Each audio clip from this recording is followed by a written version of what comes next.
Maduro está no Brasil. Mas o que isso significa? Primeiro, a gente tem que destacar que o Maduro tem formação pela escola do Partido Comunista Cubano, ainda nos anos 80. Vale lembrar também que em 1990, Lula com Fidel Castro fizeram o chamado Foro de São Paulo, um grupo que reúne partidos políticos de esquerda e que teve na sua inauguração lida uma carta de um dos líderes da Farc.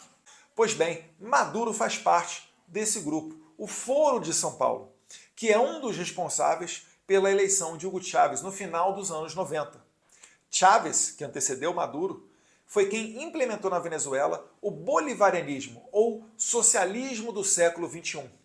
Uma política assassina e genocida que obrigou mais de 6 milhões de venezuelanos a saírem do seu país e buscarem sobreviver em países vizinhos. Vale lembrar que 6 milhões de pessoas é a população somada de Roraima, Rondônia, Amapá, Acre, Tocantins e Sergipe. Ou melhor, se você somar esse número de pessoas, que é mais refugiados do que os refugiados da guerra da Ucrânia ou da guerra da Síria, e aplicar uma regra proporcional ao Brasil, é como se no Brasil, se o Brasil fosse bolivariano, tivessem saído daqui 40 milhões de pessoas. Tem noção disso? Essas políticas de Chávez, Maduro e Lula também, que apoia o sistema venezuelano, elas são as responsáveis pela maior crise humanitária e migratória de toda a história da América Latina. Dito isso, você também deve saber que a cabeça do Maduro está a prêmio. O DEA, o Departamento de Entorpecentes dos Estados Unidos, oferece 15 milhões de dólares a informações que levem à prisão do narcoditador venezuelano. E isso é por quê? Porque a Venezuela já se tornou um narco-estado e eles têm como objetivo destruir os Estados Unidos. E essa destruição certamente se dá através da inundação de cocaína no território americano. Dentre os vários episódios para comprovar essa conexão do tráfico de drogas com o regime venezuelano, está, em 2009, a queda de um avião militar venezuelano com mais de 10 toneladas de cocaína no norte da África, no território do deserto de Mali. Segundo o jornalista Leonardo Coutinho, esse sim um jornalista investigativo brasileiro, ele diz em seu livro Hugo Chávez, o Espectro, que isso se deu para alimentar grupos terroristas como Al-Qaeda e todos os outros que tenham conexão a inundar a Europa com drogas e migração em massa. Hugo Chávez sempre teve muita proximidade com o líder iraniano Ahmadinejad. Mas não é só isso não.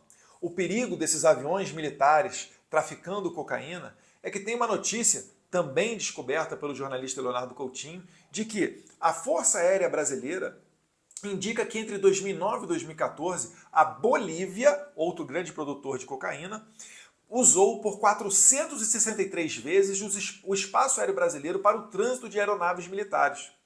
Desse total, os aviões oficiais bolivianos voaram 91 vezes para Venezuela e Cuba. Um dos pilotos chegou a confessar que foi várias vezes nessa rota levando cocaína, e os voos militares foram autorizados pelos governos de Lula e Dilma. A gente está falando de 2009 a 2014. O governo brasileiro descobriu o crime, mas ao invés de agir, o que é que fizeram as autoridades brasileiras? Apenas uma reclamação ao chanceler venezuelano, que a essa época era ninguém menos do que Nicolás Maduro. Ou seja, não foi feito nada. A única resposta efetiva começou a ser dada em 2019, quando no governo Bolsonaro foi feita uma lista para impedir que autoridades venezuelanas conectadas com narcoterrorismo e também com suspeitas, ou melhor, robustas provas do uso de passaporte diplomático venezuelano para o tráfico de drogas, essas pessoas foram impedidas de entrar no Brasil. Lamentavelmente, hoje, o Brasil ele toma o caminho inverso. E é importante falar que não se tratam de casos isolados. O governo dos Estados Unidos oferece uma recompensa com alguns milhões de dólares, não só pela cabeça de Nicolás Maduro, mas também de Diosdado Cabello, o braço direito de Maduro e chefe do cartel dos Soles, o maior cartel de drogas da Venezuela. Diosdado Cabello também é o presidente da Assembleia Nacional Constituinte da Venezuela, o que demonstra ainda mais os laços íntimos do regime venezuelano com o tráfico de entorpecentes. Pela parte de terrorismo, vale lembrar, Tarek El-Assaimi foi ministro da Venezuela e também vice-presidente do regime de Nicolás Maduro, tem conexões próximas com o Hezbollah. E além do Hezbollah, também o Hamas está metido em todo esse imbróglio. O alerta que eu faço daqui vai para além do boicote que o Brasil pode sofrer devido a todas essas novas políticas do Lula, essas sim totalmente ideológicas. O Lula voltou dos Estados Unidos do encontro com Joe Biden e recebeu um navio de guerra iraniano sancionado pelos Estados Unidos. O Lula disse que tem que acabar com o padrão do dólar e adotar a moeda chinesa nas trocas comerciais. O Lula criticou a União Europeia, dizendo que eles não contribuem para o fim da guerra com a Ucrânia, dando a entender que a Ucrânia tem parcela de culpa na invasão sofrida pela Rússia. Isso tudo daí, gente, somado ao desejo protecionista de alguns países, podem sim levar o Brasil a sofrer sanções, podem levar o Brasil a ter os seus produtos boicotados. Se Estados Unidos e União Europeia, por exemplo, fizerem um boicote aos produtos nacionais, a gente certamente vai ter um prejuízo muito maior do que toda essa taxação de impostos que eles já estão fazendo no país. Vai ser muito mais agressivo. E é essa política que a gente tem que evitar, mas não só olhando pelo ponto de vista mercadológico, mas principalmente pelas nossas liberdades. Lula deixa claro que quer transformar o Brasil numa próxima Venezuela. Isso daí não é brincadeira não, gente.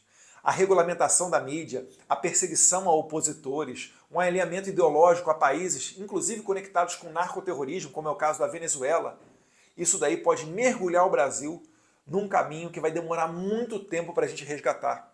Se você conversar com um venezuelano que fugiu do seu país, fugindo da miséria, da fome, da pobreza, do assassinato, Caracas tornou-se a capital mais violenta do mundo. Se você conversar com um venezuelano que esteja fora da Venezuela, pergunte a ele se ele um dia imaginou que a Venezuela chegaria a esse ponto. Pergunte a ele se há 15 anos atrás, há 20 anos atrás, algum venezuelano imaginaria que na Venezuela estaria se morrendo de fome, comendo cachorro, gato de rua, pombo.